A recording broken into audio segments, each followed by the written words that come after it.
Y el tema es Perú, con su resaca electoral de la segunda vuelta, después de que se ha superado ya casi el 94% del escrutinio y continúan en empate técnico Keiko Fujimori y Roberto Sánchez. La conversación sobre los posibles escenarios será con Enzo Helguera, analista político, CEO de la encuestadora Imasolu y especialista en marketing político. Enzo, muchas gracias y buen día para ti. Bueno, un gusto, Ángela. La idea de estos escrutinios tan apretados es algo que además en Perú, debo decir, estamos acostumbrados. Bueno, Keiko adelantó ya que reconocerá los resultados cuando se llegue al 100%.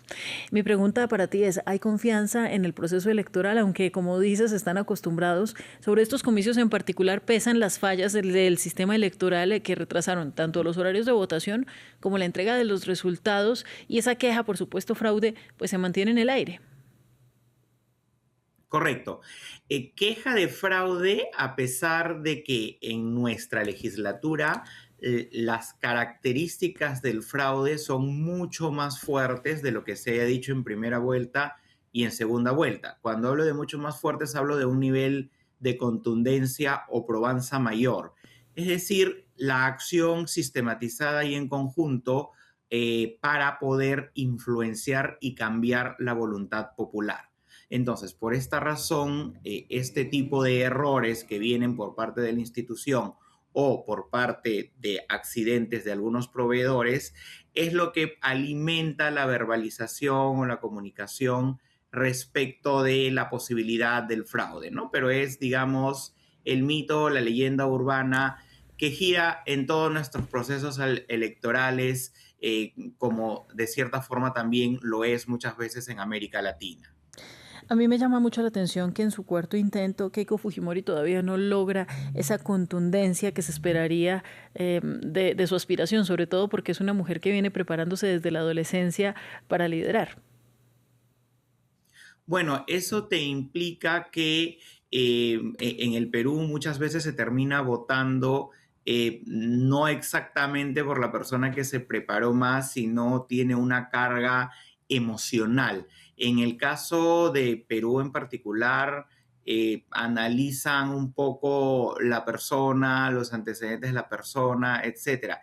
En el caso de Keiko Fujimori, evidentemente el tema del antifujimorismo es lo suficientemente alto como para que las personas, más allá de analizar las propuestas, terminen analizándola a ella y los antecedentes de la corriente política que representa. Pero a ella porque también le tocó estar en el Parlamento, porque tuvo un Parlamento mayoritario incluso en uno de los quinquenios y se le relaciona directamente con los cambios presidenciales o por lo menos con la mayoría de cambios presidenciales que ha habido, la no aceptación de resultados, el petardeo contra las instituciones electorales. Entonces, esos antecedentes, incluso los de ella, al margen de los que cargaba con su papá, terminan siendo esa mochila pesada que al día de hoy le costaría incluso, o le podría costar, no solo la presidencia, sino en el mejor escenario,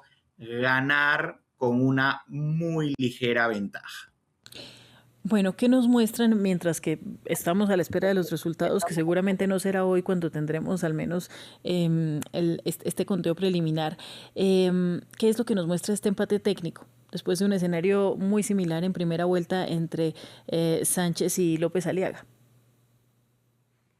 Bueno, que hay un país dividido en dos, que hay una deuda social grande, que hay, o que incluso en la capital de Lima hay grupos de personas ciertamente importantes sin alguno de los servicios básicos. Te hablo de agua, te hablo de sanidad, es decir, hay una población postergada que sin importar que incluso muchas veces lideremos los rankings en América Latina respecto de los niveles socioeconómicos o de la economía o macroeconomía, de las inversiones, de los ahorros que tenemos para con el extranjero, la fortaleza de nuestra moneda. Sin embargo, hay una deuda social, hay una deuda por incapacidad técnica de los gobiernos y porque desde el Parlamento, teniendo el poder para cambiar presidentes, muchas veces las negociaciones que hacen estos grupos parlamentarios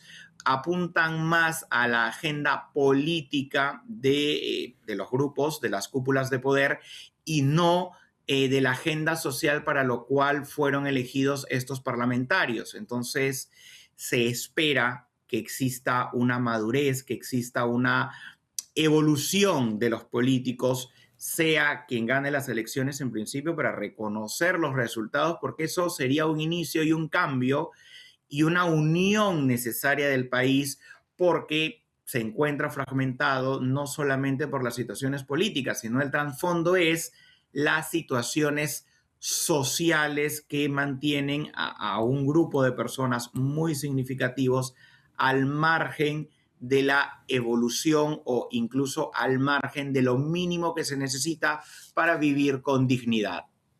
Ahora, este será el o la 10ª presidenta en una década. ¿Cómo será el escenario en el Congreso para el nuevo mandatario?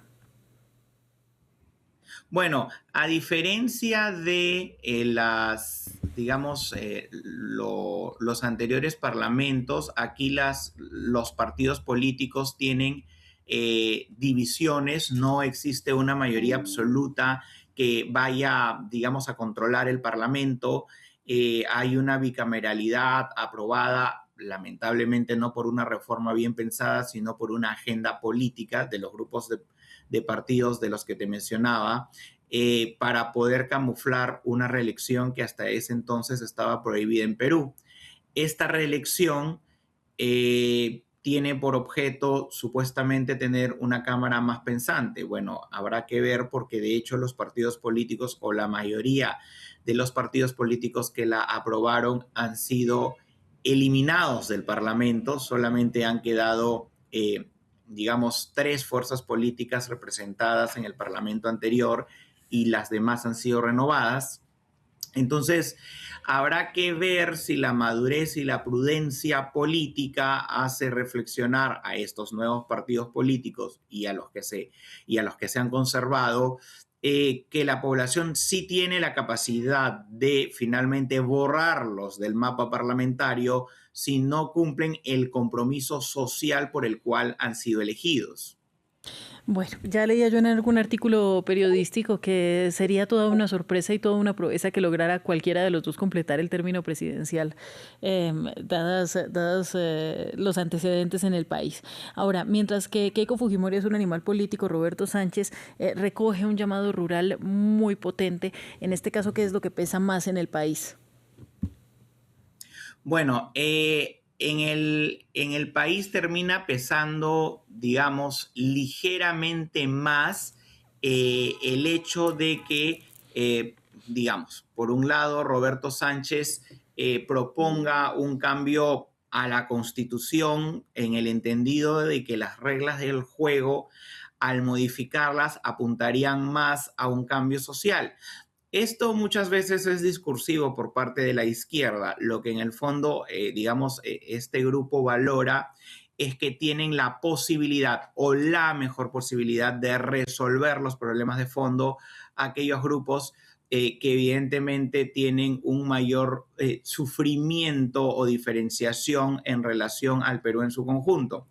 Mientras que la otra parte valora el animal político que hay en Keiko Fujimori, pero más allá de eso creo que es asegurar la continuidad de un sistema político que con sus imperfecciones, para la gran parte de la población urbana les funciona, digamos, bastante bien, pero que otra cuestiona los valores que Keiko Fujimori representa, ¿no? Entonces, no hubiera o no se estuviese debatiendo, digamos, el voto a voto en la actualidad, si es que una parte incluso de la zona urbana no se identifique con los valores del fujimorismo y prefiera votarle a Sánchez.